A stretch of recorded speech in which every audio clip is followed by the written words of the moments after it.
જી જી જી મારું નામ યશવી પ્રતિક વસાવા ઉર્ફ રીટા અને આ મારા ફાધર છે રામજીભાઈ ત્રિકોણભાઈ વસાવા.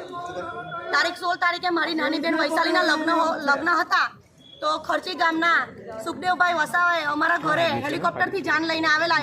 એ અમારે ખૂબ આનંદની બાબત છે કે અમારા આદિવાસી બી બહુ આગળ આવીને આજે આ કામ કર્યું છે એટલે બધાને જ બહુ ખુશી થયેલી.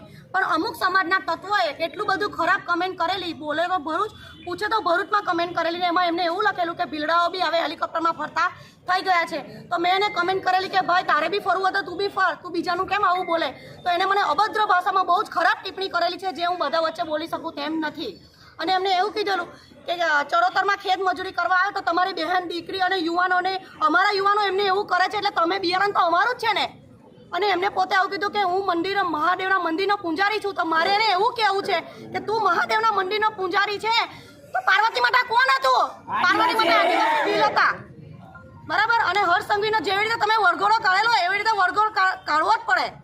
અને જ્યાં સુધી અહીંયા આવીને એને પોલીસ તંત્રને મારી નમ્ર વિનંતી છે કે અહીંયા આવીને એને ઘસેટીને ના લાવે અને મારે ને મારા સમાજ વચ્ચે માફી ના માંગે ત્યાં સુધી એને માફી મળશે નહીં. ભારત દેશના વડાપ્રધાન અને ભારત દેશના મહામહિમ રાષ્ટ્રપતિ જે એક આદિવાસી પદ ધરાવશે અને વડાપ્રધાન આપણા ગુજરાતના છે અને ગૃહમંત્રી પણ આપણા ગુજરાતના છે કેન્દ્રની અંદર. એમને અમે જણાવવા માંગીએ છીએ કે આદિવાસી સમાજ એ આદિ અનાદિકાળથી વસનારો આ પૃથ્વી પર અને આદિવાસી સમાજ આ ભારતની અંદર વસનારો એ મૂળ માલિક છે.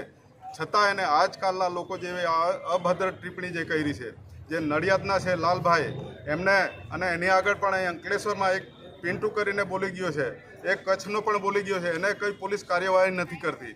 બાકી તો પોલીસ તંત્રને મારે કહેવા માંગુ છું કે તમે રાતોરાત આરોપીઓને પકડી લાવો છો બીજા કેસોની અંદર. જ્યારે આદિવાસી સમાજ પર જો આવી રીતે તમે બોલતા હોય ને એની પર કાર્યવાહી નહીં કરો તો એ ચલવી લેવામાં નહીં આવે. નહીં તો અમારો સમાજ આ ખુન્નસી સમાજ છે, શાંત સમાજ છે, પણ જ્યારે એ બહાર નીકળશે ને એ દિવસે તીરકામઠા ધારિયા બાલા લઈને નીકળશે એ દિવસે આખો વિસ્તાર સુમસામ થઈ જશે. એ અમારી સંસ્કૃતિ અને પ્રકૃતિનું પ્રતીક છે.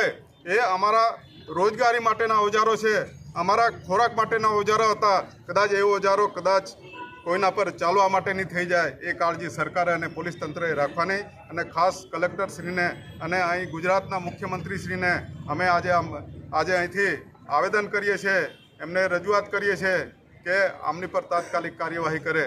અને જે બેને કીધું એ પ્રમાણે એમને તાત્કાલિક અહીં લાવીને એમને બધા પાસે માફી તો ઠીક છે, માફી માગવા લાયક કંઈ માણસ છે જ નથી. એણે વિડીયો પર માફી માંગે કે દુનિયામાં માફી માંગે, એ માફી કદી આપી શકાય એવું નથી.